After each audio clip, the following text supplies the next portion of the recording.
നിങ്ങളുടെ ഇഷ്ട പരമ്പരകൾ എക്സ്ക്ലൂസീവായി സൺ നെക്സ്റ്റ് ആപ്പിലൂടെ തികച്ചും ഫ്രീ ആയി ഇപ്പോഴേ ആപ്പ് ഡൗൺലോഡ് ചെയ്യൂ.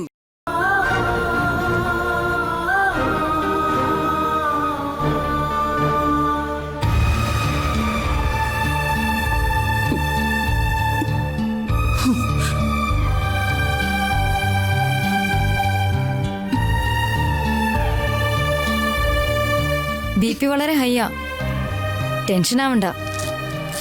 ജയിലിൽ ഇങ്ങനെയൊക്കെ ചില പ്രശ്നങ്ങളുണ്ട്. നിങ്ങളെപ്പോലെ ഒരാൾക്ക് അതൊക്കെ ചിലപ്പോ സഹിക്കാൻ കഴിഞ്ഞെന്ന് വരില്ല. ഷുഗർ ഉണ്ടോ? ഉണ്ട്, അതിന് മരുന്ന് കഴിക്കുന്നുണ്ട്. പിന്നെ കുറച്ച് ശ്വാസം മുട്ടലും ഉണ്ട്.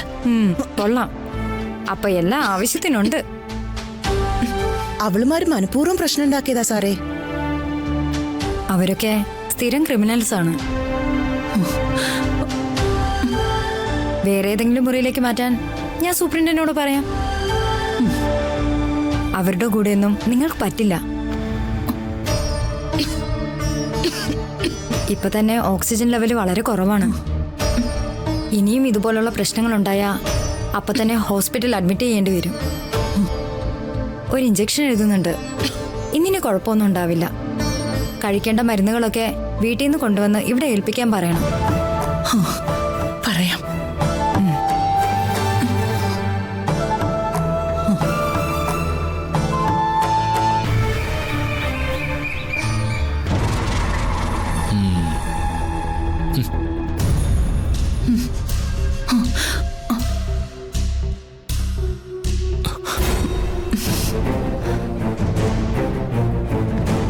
ചേച്ചി, ചേച്ചി, ഈ കാഴ്ച എനിക്ക് കാണാൻ പറ്റുന്നില്ല ചേച്ചി. എന്റെ ചേച്ചിക്ക് ഗതിയുടെ വന്നല്ലോ. ചേച്ചി എന്നോടൊരു വാക്ക് പറഞ്ഞിരുന്നെങ്കിൽ ഈ കുറ്റമേറ്റെടുത്ത ചേച്ചിക്ക് വരെ ഞാൻ ജയിലിൽ കിടന്നേനെ. ഒരു സൂചന പോലും തരാതെ എന്നോട് ഈ ചതി ചെയ്തല്ലോ ചേച്ചി. നീ ഇത്രയ്ക്ക് സങ്കടപ്പെടാൻ മാത്രം ഒന്നുമില്ല പവി. ദർശനയെ രക്ഷിക്കാൻ എനിക്കിത് മാത്രമേ വഴിയുണ്ടായിരുന്നുള്ളൂ. എല്ലാം എനിക്കറിയാം ചേച്ചി. എന്നാലും ഞാൻ ജീവനോടെ ഇരിക്കുമ്പോ എന്റെ ചേച്ചി ജയിലിനകത്ത് കിടക്കുന്നത് ഞാനെങ്ങനെ സഹിക്കും?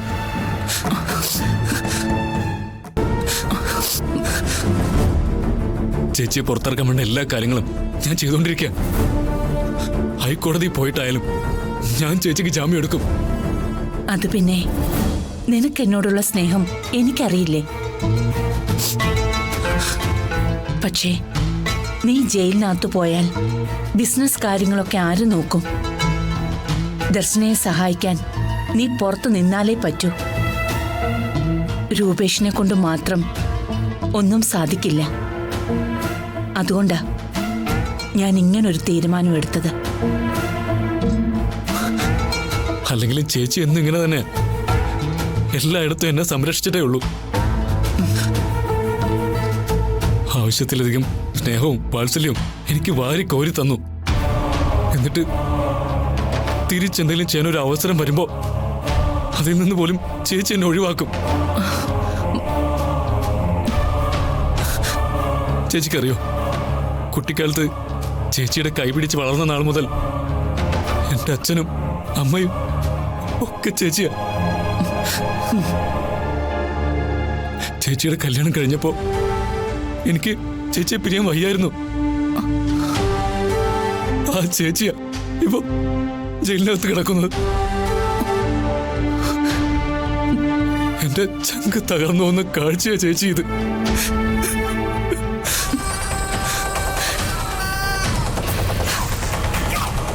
നിന്നെ എനിക്കറിയാത്തതല്ലോ പവി. നിന്റെ ചേച്ചിയുടെ സ്ഥാനത്തല്ല, അമ്മയുടെ സ്ഥാനത്താ ഞാൻ നിന്നെ കൈപിടിച്ച് വളർത്തിയത്.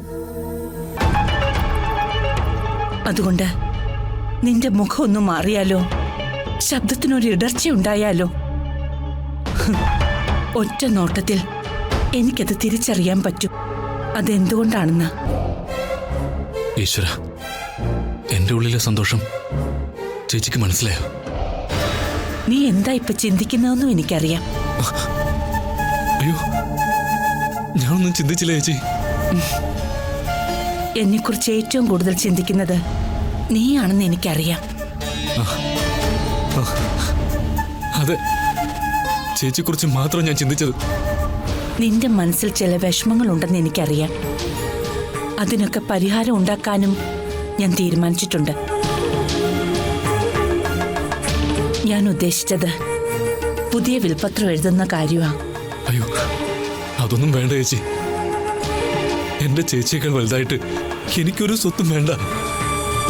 അതൊക്കെ അത് ആഗ്രഹിച്ച് നടക്കുന്നവരെടുത്തോട്ടെ. ചേച്ചി ഈ ജയിലിനകത്ത് എത്തിയ നിമിഷം മുതൽ ചേച്ചിക്ക് ഇവിടെ ഒരു ബുദ്ധിമുട്ടും ഉണ്ടാവാതിരിക്കാൻ ഞാൻ എന്തൊക്കെ ചെയ്യുന്നുണ്ടെന്നറിയാമോ?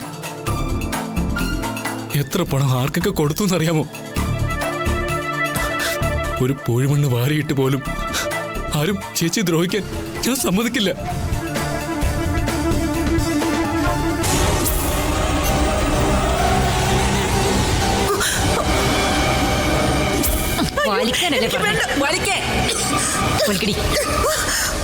അങ്ങോട്ട്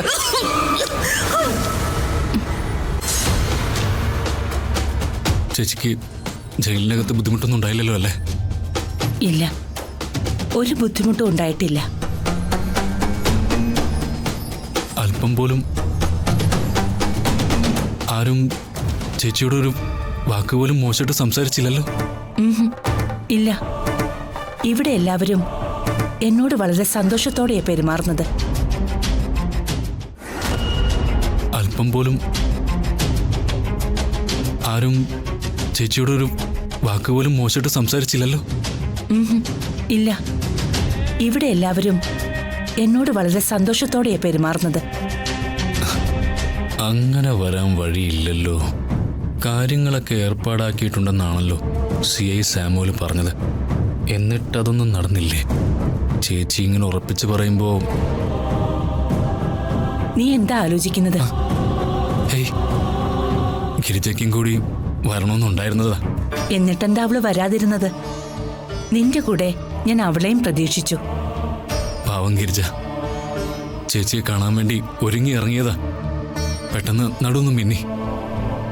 വേദന എന്ന് പറഞ്ഞ ഭയങ്കര വേദന. പിന്നെ ഒറ്റക്കിടപ്പായിരുന്നു. ഇപ്പോ ഡോക്ടർമാർ വന്ന് പരിശോധിച്ച് മരുന്ന് കൊടുത്ത് കിടത്തിയിരിക്കുക. ആ പാവം എന്തോരം കരഞ്ഞു വിഷമിച്ചു. ചേച്ചി ജയിലിൽ പോയ സങ്കടം അവൾക്ക് ഇതുവരെ തീർന്നിട്ടില്ല. ഇപ്പോഴും അവിടെ കട്ടിലിൽ കിടന്ന് കരയുക. എല്ലാവരും കുറച്ച് വഴക്കും ബഹളമൊക്കെ ഉണ്ടാക്കുമെങ്കിലും അവളൊരു പാവ, പഞ്ചപാവം. അവൾക്ക് അത്രയ്ക്ക് വയ്യെങ്കി പിന്നെ നീ എന്തിനാ പവിത്ര ഇങ്ങോട്ട് വന്നത്? അവളുടെ കൂടെ ഇരുന്നാ പോരായിരുന്നു. എനിക്കിവിടെ ഒരു കുഴപ്പമില്ല. അതൊന്നും സാരില്ല ചേച്ചി. ശ്രേയമോളെ അവളുടെ കൂടെ ഇരുത്തിയിട്ടാ ഞാൻ ഇങ്ങോട്ട് വന്നത്. അവളെക്കാൾ പ്രധാനം എനിക്കെന്റെ ചേച്ചിയാ. ഒരിക്കലും നീ അങ്ങനെ വിചാരിക്കരുത്. സ്വന്തം ഭാര്യയും മക്കളും തന്നെയാ ജീവിതത്തിലെ ഏറ്റവും വലുത്. അവരെ നോക്കുക എന്നുള്ളതാ ഒരു ഭർത്താവിന്റെയും അച്ഛന്റെയും ധർമ്മം. അതൊക്കെ ശരിയാ.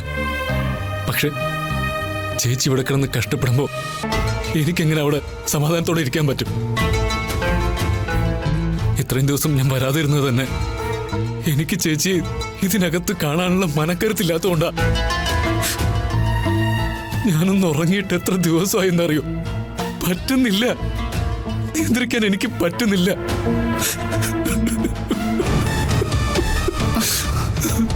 നീ ഇങ്ങനെ കരയാതെ. ഉടനെ തന്നെ ജാമ്യം കിട്ടുമെന്നാ ദർശന പറഞ്ഞത്.